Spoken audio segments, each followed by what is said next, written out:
Okay, so we're skipping 4-2, not totally skipping. We'll be coming back to it after 4-3, but right triangle trigonometry we're going to tackle first.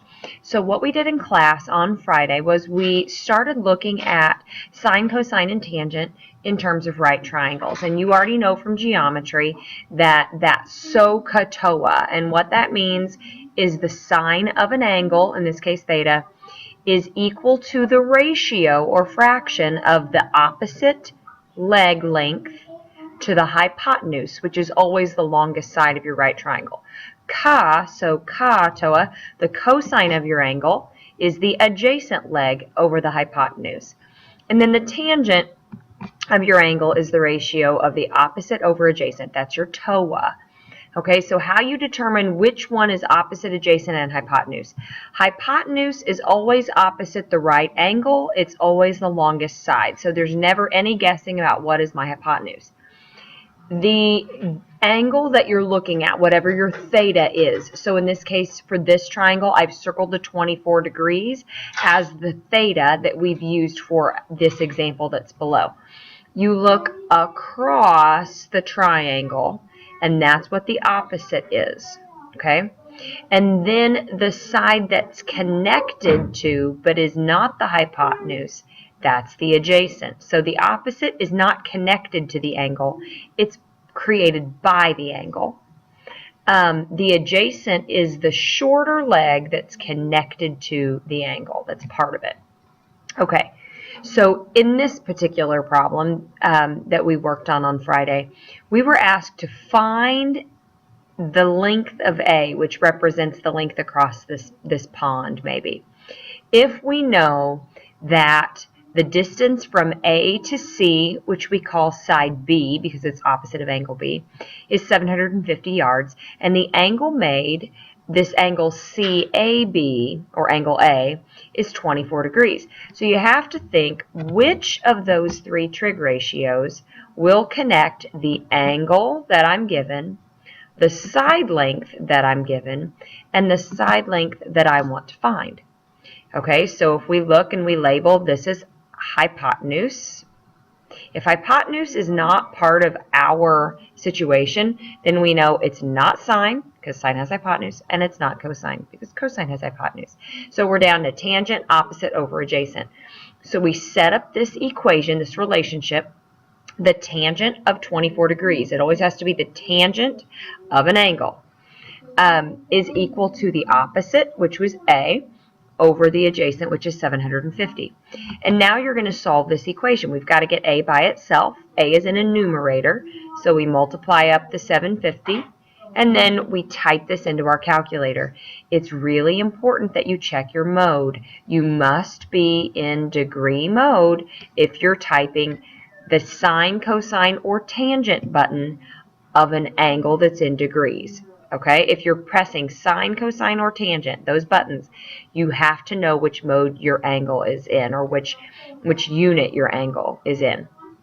Okay, so you do that, and you get that A is approximately 333.9215 yards. Directions will tell you what to round to. Sometimes it will say to 3 decimals, sometimes it will say to 2, sometimes it will say to the nearest tenth or the nearest yard. You have to pay attention to what it's asking you to round to make sure you get it right. Now, sometimes you are, instead of being asked to find a certain side length, sometimes you're asked to find an angle. And that's what's going on. Sorry about that. In this example, you are asked to find the angle of elevation. Okay, so angle of elevation means somebody from the ground, they're at the angle if they were looking toward the sun here, or the top of that building. We know that the building's height is 21 meters and the person standing 25 meters away. So again, you ask yourself, what connects those three pieces of information? Is it sine, cosine, or tangent? So SOHCAHTOA, you label these two sides, and then you set up that relationship. So this time we didn't have a 24 degrees to put in there. This time that's what we're finding. So the tangent of theta is 21 over 25. To figure out what the angle actually is, we do what's called the arc tangent. That's the second tangent button on your calculator. But the inverse or arc tangent and tangent, they cancel each other out. And you're left with theta is the arc tangent of 21 over 25.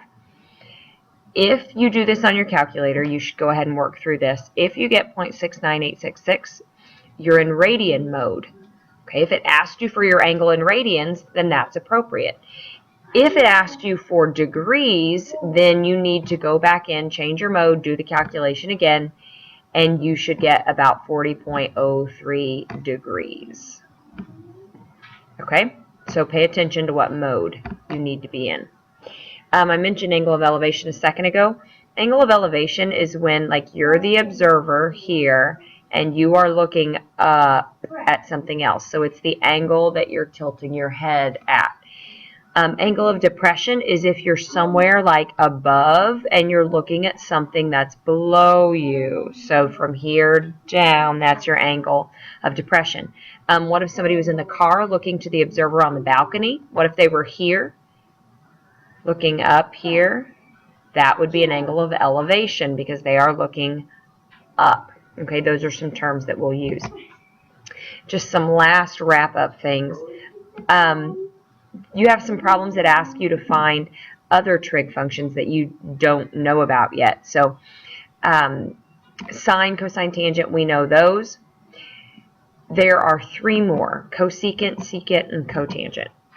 Cosecant, secant, and cotangent are the reciprocals of our SOHCAHTOA, our sine, cosine, and tangent. So if I'm ever asked to find cosecant, I don't think cosecant, I think sine is opposite over hypotenuse, and then I do the reciprocal, hypotenuse over opposite.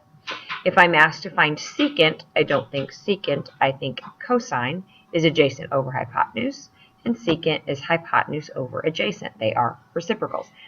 Cotangent's easy to tie to tangent. Cotangent, think tangent, opposite over hypotenuse. Opposite over adjacent. And then cotangent is adjacent over opposite. So if you're asked to find, when you're asked to find any of those three, you have to know which one they tie to, what is their reciprocal. Find that, and then do the reciprocal to get your cosecant, secant, or cotangent. So here, you might have to find a side using Pythagorean theorem, but if the sine is 5/13, the cosecant is 13/5, 12/13, 13/12, 5/12, 12/5.